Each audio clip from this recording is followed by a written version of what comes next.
جس مچھلی کھانے کے بعد ہمیں چیزیں سمجھ آنے لگ گئی ہیں، تو اب سمجھ یہ آتی ہے بنیادی طور پہ کہ ہندوستان کا خطرہ نہ ہی تھا، نہ کوئی محفوظ شہر بنانے کی بات تھی. اصل میں یہ تھا کہ پنڈی کے قریب ایک دوسرا شہر رکھنا تھا، دارالخلافہ بنانا تھا، تاکہ اس دارالخلافے کے اوپر جو ہے وہ مکمل کنٹرول رکھا جا سکے. اور آپ کو پتا ہے کہ 1958 کے مارشل لا اور ملٹری انٹرونشن کے بعد یہ خیال جو ہے یہ پنپنے لگا، اور پھر 60s کے اندر اسلام آباد کی ڈاک بیل جو ہے وہ ڈالی گئی. تو آئی ایم شیور کہ جج صاحبان نے آرگیومنٹ تو بہت کیا ہوگا کہ خدا را ہمیں کوئی ایسا ڈیسیجن کرنے دیجئے جو ڈیسیجن عدالت کا لگے، لیکن ان کو اجازت مل نہیں سکی ہوگی.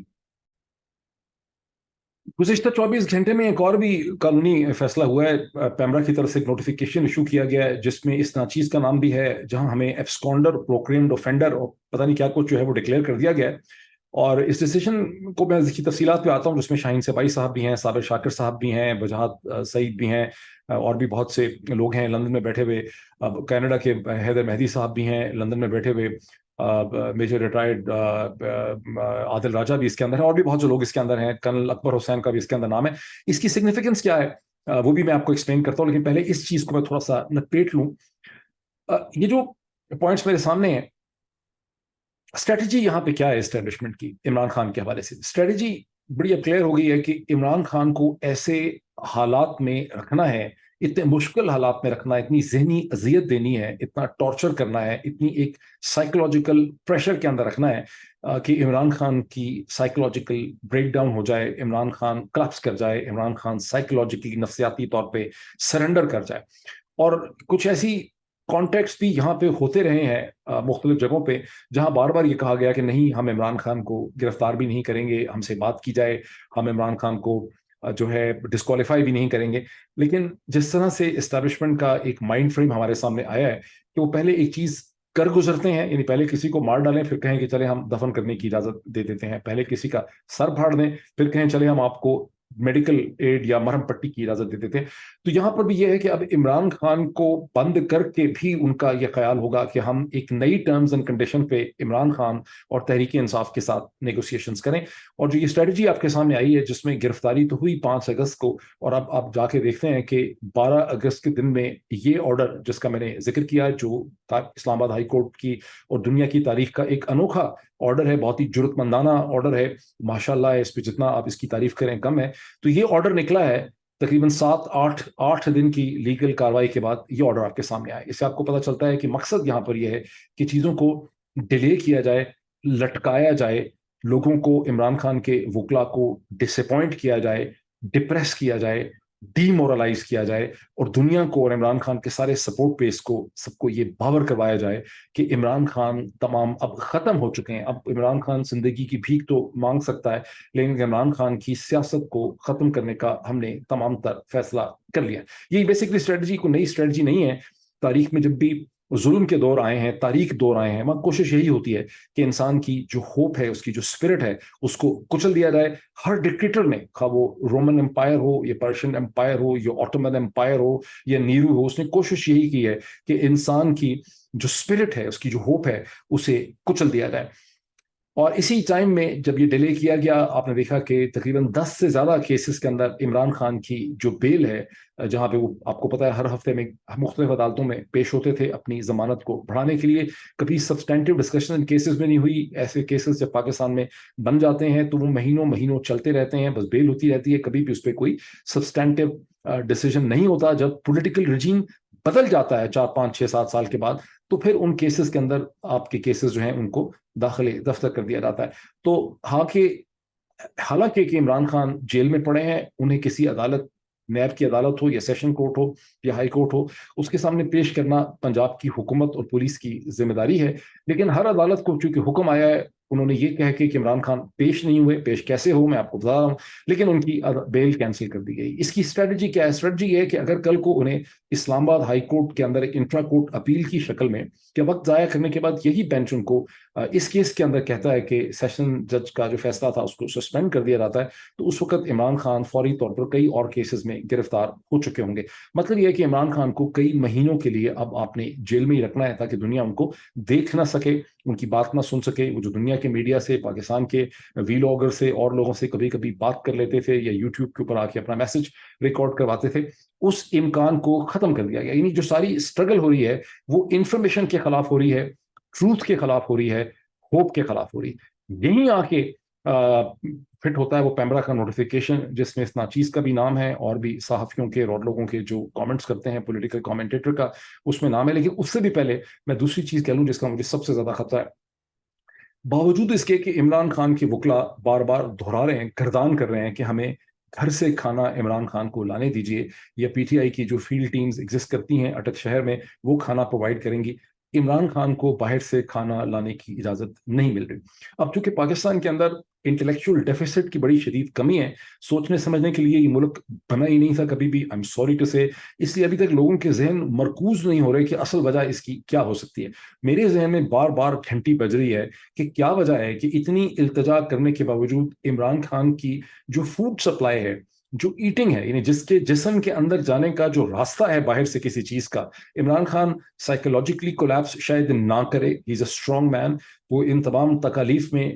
کھڑا رہے، یہ کوائٹ پاسبل ہے، کیونکہ بہت اس کو ٹارچر کیا جا رہا ہے ذہنی طور پہ. لیکن اگر اس کے جسم کے اندر کوئی کیمیکل فوڈ کے ذریعے داخل کیے جائیں، کیمیکل صرف آپ کو فوری طور پہ مارنے کے لیے نہیں ہوتے، سلو پوائزننگ بھی ایک پرانا کانسیپٹ ہو گیا ہے. آپ میں سے بہت سے لوگ ڈاکٹرز ہیں، جس آدمی سے میں بات کرتا ہوں وہ کہتا ہے میں انٹرنل میڈیسن میں ہوں، ہاسپٹالسٹ ہوں. بہت سے لوگ فارماکولوجسٹ ہیں جن کا فارمیسی کے ساتھ تعلق ہے. بہرحال in any case Hare doctor جو ہے اس کو ڈرگ ڈسپینسیشن پتا ہے، اس میں سائیکالوجسٹ، سائیکائٹرسٹ بھی ہیں. اور آپ میں سے اکثر لوگ یہ جانتے ہیں کہ 100 کے قریب ایسی مختلف ڈرگز ہیں جس کے ذریعے کسی کو ذہنی، اگر اس کو وہ بار بار تھوڑی تھوڑی مقدار میں اس کے جسم کے اندر ایسی میڈیسنز داخل کی جائیں، کیمیکل انٹروڈیوس کیے جائیں جو ٹیسٹ لیس ہوں، جو کلر لیس ہوں، تو آپ اس کو ذہنی ہیجان کا شکار کر سکتے ہیں، اس کو ڈپریشن کا شکار کر سکتے ہیں، اس کے مسکولیچر کو ڈسٹروائے کر سکتے ہیں، اس کی سوچنے سمجھنے کی صلاحیتیں ختم کر سکتے ہیں. آپ ہو سکتا ہے کہ اس طرح کے 1-2 مہینے کے بعد جب ایسا آدمی کہیں سے نکلے جس قسم کی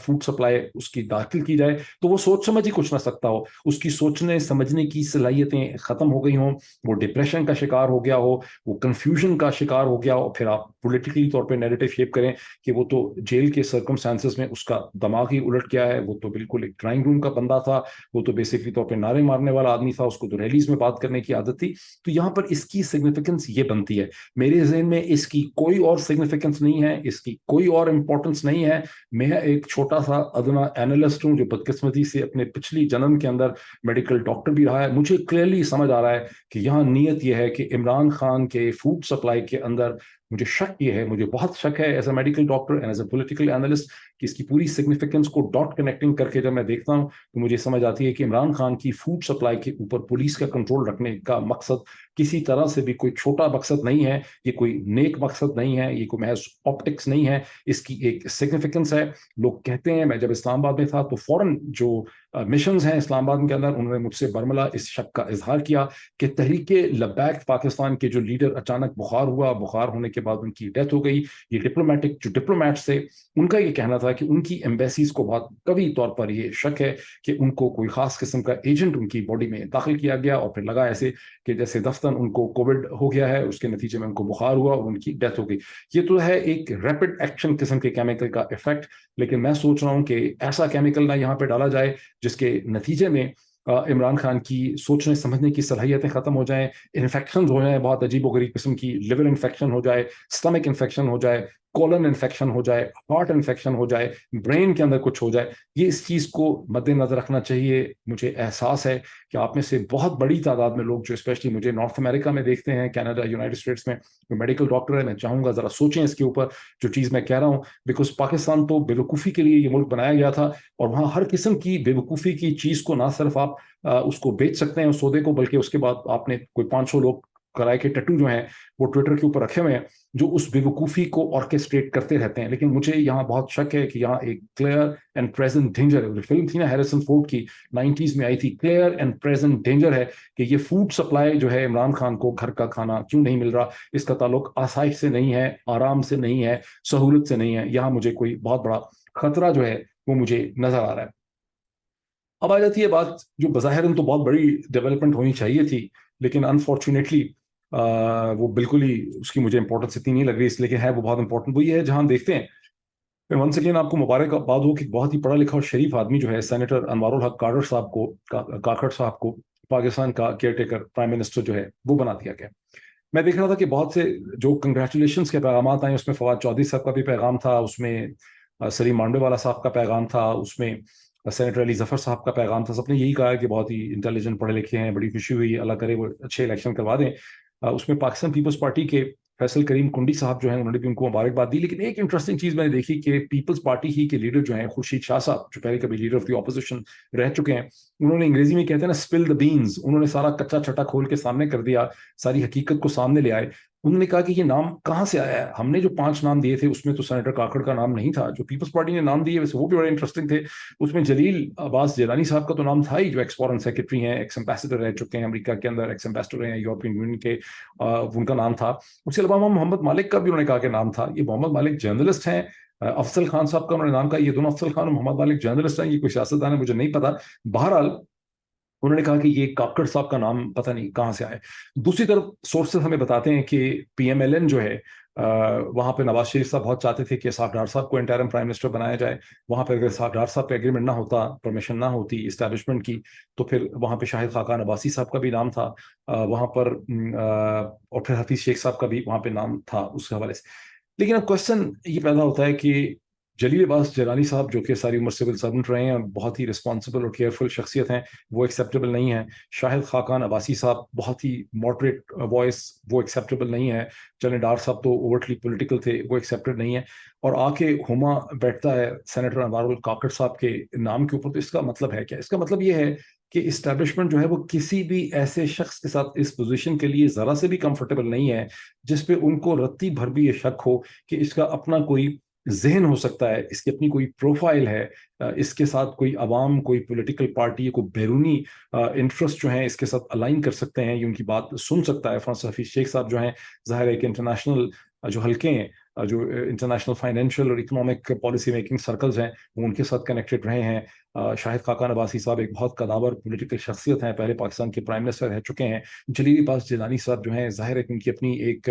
شخصیت ہے، وہ پاکستان کے فورن سیکرٹری رہ چکے ہیں، وہ دنیا کو سمجھتے ہیں. ایک حد سے زیادہ ان کو آپ انڈر پریشر جو ہے وہ نہیں لا سکتے. اس کے مقابلے میں انوار الحق کاکڑ صاحب جو ہے بہت اچھے آدمی ہیں، بہت ہی ویل اسپوکن آدمی ہیں، پڑھے لکھے بھی ہیں، ادب پہ بھی، ہسٹری کے اوپر بھی ان کی بڑی گرپ ہے. لیکن بدقسمتی سے ان کا امپریشن یہ ہے کہ وہ ہمیشہ سے جی ایچ کیو کے ساتھ ہی ریلیٹڈ رہے ہیں. سو مچ ہو کہ انہوں نے ایک کیڈٹ کالج سے بتایا جا رہا ہے، جو ذکر اس وقت ہو رہا ہے واٹس ایپ کے اوپر، کہ 20th جو انٹری کورس تھا کوہارٹ کیڈٹ کالج کا، اس کا وہ حصہ تھے. اور وہاں سے لے کے آج تک ان کا تمام تر جو کیریئر ہے وہ جی ایچ کیو یا دوسرے شہر میں ہی بنایا ہے. اب اس کا پھر مطلب کیا؟ اس کا مطلب یہ ہے کہ یہ جو کیئر ٹیکر سیٹ اپ ہوگا، جس کی ایسا سارے فیصلے میں نے آپ کو ایکسپلین کیا کہ اس کا ڈی ایم جی، پولیس کی سبھی ظاہر اسٹیبلشمنٹ کے کنٹرول میں ہوتے ہیں، لیکن اس نے اب کوئی اہم فیصلے کرنے ہیں، مشکل فیصلے کرنے ہوں گے اس کیئر ٹیکر سیٹ اپ نے. اکثر لوگ اب کنونس ہو چکے ہیں کہ ان کو، حالانکہ میں تو بہت مہینے پہلے کہہ رہا تھا، لیکن اب لوگ کنونس ہو چکے ہیں کہ ان کو نومبر میں بھی، اکتوبر تو دور کی بات ہے، ان کو اب نومبر 2023 میں بھی انتخابات ہوتے نظر نہیں آ رہے. اور ان کو لگتا ہے کہ اگر انتخابات مارچ اپریل 2024 میں بھی ہوئے تو کوئی سرٹن کنڈیشنز ہوں گی. عمران خان تحریک انصاف اگر ٹوٹلی ختم ہو گئی ہوگی اور کچھ ریجنل اور انٹرنیشنل اہداف جو ہیں وہ پورے ہو جائیں. ایک تو چیز ہے اکنامک کے، خیال یہ ہے کہ مشرق وسطیٰ کے ممالک کی مدد سے جو کہ S F I C special facilitation for investment council create کی گئی ہے، اس سے بہت امید ہے. ایگریکلچر، معدنیات، مختلف چیزیں، کچھ وہاں سے رزلٹ آ جائیں. پھر آپ نے دیکھا کہ جاتے جاتے گزشتہ 2-3 ہفتوں میں یہی جو پی ایم ایل این کی پی ڈی ایم گورنمنٹ ہے، اس سے بہت سے قانون جو ہیں وہ پاس کروائے گئے. 70 کے قریب جو بلز ہیں ان کو ایکٹس کی شکل دے دی گئی، اور ان میں سے اکثر کا مقصد یہی تھا کہ جو کیئر ٹیکر سیٹ اپ ہے اس کو اسٹرینتھن کیا جائے، اس کو مضبوط کیا جائے. اور میں نے ایک سے زیادہ ویلاگس میں اس کی طرف اشارہ کیا تھا کہ یہاں سامان 100 برس کا لگ رہا ہے، کہ یہاں جانے کا پلان نہیں. اسی لیے آپ ظاہر ہے کیئر ٹیکر گورنمنٹ اگر 90 دن کی ہے تو اس کے لیے اتنی زیادہ قانون سازی کرنے کی کیا وجہ ہے. تو اب لیکن اس کے ساتھ ایک اور ڈائمینشن بھی ہے apart from the economic thing. وہ ڈائمینشن یہ ہے کہ کیا یہ کیئر ٹیکر سیٹ اپ اگر بیٹھے گا 6-7-8-9 مہینے، اور مجھے یہ پتا چلا ہے کہ خیبر پختونخوا میں جو 21 کیبنٹ منسٹرز وغیرہ کو نکل جانے کا حکم دیا، وہاں جو نئے لوگوں کی تلاش اعظم خان صاحب وہاں کے کیئر ٹیکر چیف منسٹر کر رہے ہیں،